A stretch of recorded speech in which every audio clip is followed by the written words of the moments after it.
At the inauguration, we had two speeches. The cleaned up positive one we heard after taking the oath of office, and then the more down and dirty one in the overflow room later on.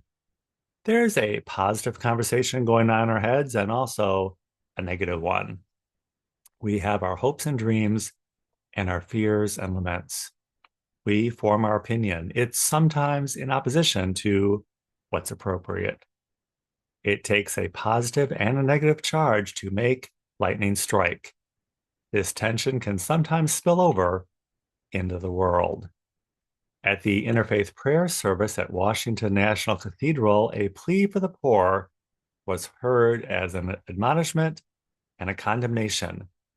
Now there's a call for an apology. In her sermon, Marianne Budd talked about the outrage industrial complex and how we can have unity in community, even if we don't agree. We all have a gift to give. It's not always easy to see what the gift is or how it fits in with other people's gifts. Sometimes that's the whole point. It's not supposed to fit in as perfectly as we might like, and it might not speak to our particular opinion or outrage. We can set aside our opinion and our outrage and watch the miracle happen. It's the difference between being a servant and a disciple. Welcome. Welcome to Illinois Bridging Awareness.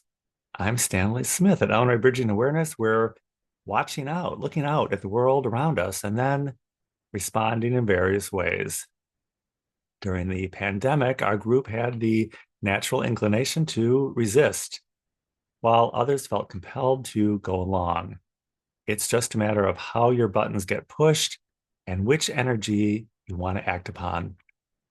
Sometimes opposing views can be complementary. Last week on the call, psychologist Anya Gramone said that responding in fear is part of our natural survival mode. It's probably to our benefit, steering us out of dangerous situations. We sometimes feel inadequate or even that there's not enough. And at the same time, we're able to make something out of nothing. Brene Brown calls it vulnerability and the power that lies within that energy. The basic message is that we need to love ourselves. We all need to work on that.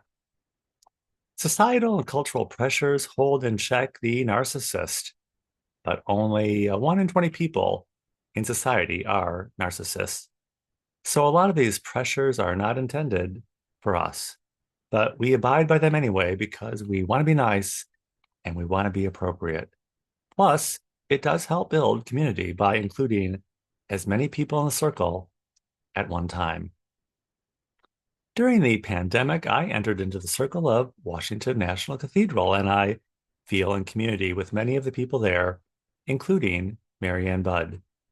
I love Marianne, and I have 5 years of context, which frames everything I hear her say. I was amused by the comments in the live Associated Press video feed while I was watching the service. I responded to some of those comments from people, many of whom were unfamiliar with the Episcopal denomination, its tradition and conventions, and with the very premise of an interfaith service. Many had an opinion, and now backlash over Marianne's message. There's always this talk about knowing the truth. When I compare the comment feed from every Sunday in Washington National Cathedral site during their regular service, compared with the prayer service comments on the Associated Press feed, it was entirely different communities. In community, there is one truth, and for everyone else, there's another. The truth is knowing and navigating the space between the positive and the negative, drawing from each other the gift they have to give. Bringing the gift we have to give and being mindful of the gift of others. The miracle is not of our doing. The miracle is when we see the miracle happening. It's the difference between being a servant and being a disciple. If you would like to join us at Illinois Bridging Awareness, the Saturday call is every Saturday at 9 a.m. Central Time on Zoom. I will include my email in the description of this video. Be happy to send you an invitation. I look forward to seeing you very, very soon.